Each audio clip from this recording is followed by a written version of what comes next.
Introduce our distinguished panel. And I'm going to go from my right, so from my immediate right and from your other right. How about that? It's like stage right. What's that whole thing? Stage right and audience right, whatever. Anyway, directly to my right, please raise your hand. We have Sean Williams, the editor of the DallasSouthNews.org. As someone who I had on News and Notes very frequently, who I absolutely adore. And I'm going to let you guys give more of a context around what you do later. Then next to him, we've got Gina McCauley, the founder of Blogging While Brown. What About Our Daughters? Michelle Obama Watch. Next to her, we have Crystal High, who's the founding co-chair of Innovation Generation Broadband Policy Summit, who is someone who's really helped wrangle this whole event, and I want to thank you for your leadership on that. Next to her, we have Donna Bird, publisher of The Root, which is part of the WashingtonPost.com family, amazing website with incredible content and news. And next to her, one of my dear friends, Carmen Dixon Rosenzweig, founder of All About Race and the editor of a column at AOL Black Voices. So I want to thank everyone for being here. And I'm just going to jump right into it. And, you know, Gina, let me start with you. I'll put you on the hot seat. We're still having the buzz from people who are looking at the mix of content about social issues and, you know, this action delivery system that One Economy and the Public Internet Channel have created, and having that merged with entertainment. As you can see, entertainment is incredibly sticky. You've dealt a lot with the images, portrayals, and actions around Black women. Do you think that it's an effective way? Do you think that using entertainment-driven digital media is an effective way to market social issues based on what you know and what you think about all the time? Oh, absolutely. Entertainment and propaganda are very powerful.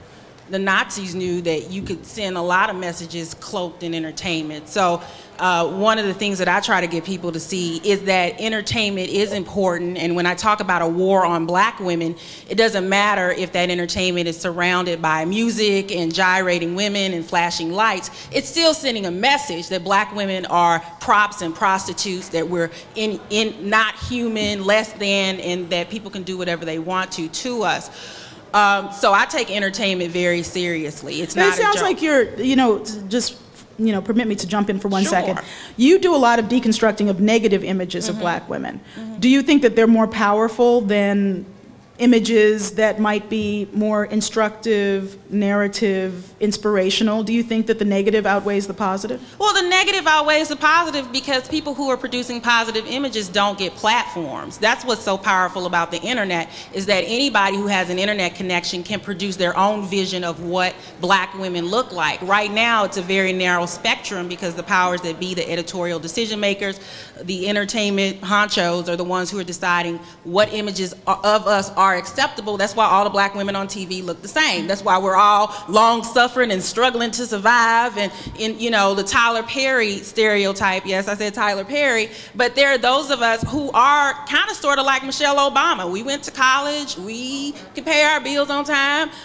Those of us that have children have them within the bounds of marriage, and that image of us isn't on television, and I don't think that's an accident.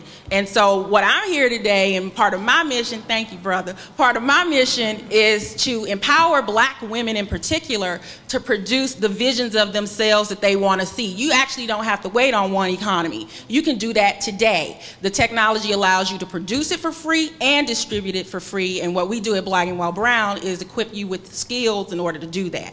So come on, let's jump in and start. If you don't like what you see, you need to start creating it yourself. Somebody else is not going to do it. Well, how many people on the panel? I haven't had the pleasure of going to Blogging While Brown. How many of you have? I think Carmen, you have. Okay, wow. This is a whole panel. Well, I'm just going to ask, you know, Carmen, I saw you nodding, so I'm going to jump to you. First of all, explain what Blogging While Brown is, and then also explain what you do on All About Race. Blogging While Brown was a brainchild of Ms. Gina over there, who is an activist extraordinaire. And her idea was to take this movement that basically, I would say, really exploded around the time of Gina. Gina Shaquanda Cotton, as many of you will recall, and Gina Black bloggers really started to shift the blogosphere from blogging about, oh, I'm eating a sandwich, or oh, my day, from a personal diary to political issues. It really was black folks who really took the fore into social justice issues. And Gina had the idea a couple years ago to get us all together.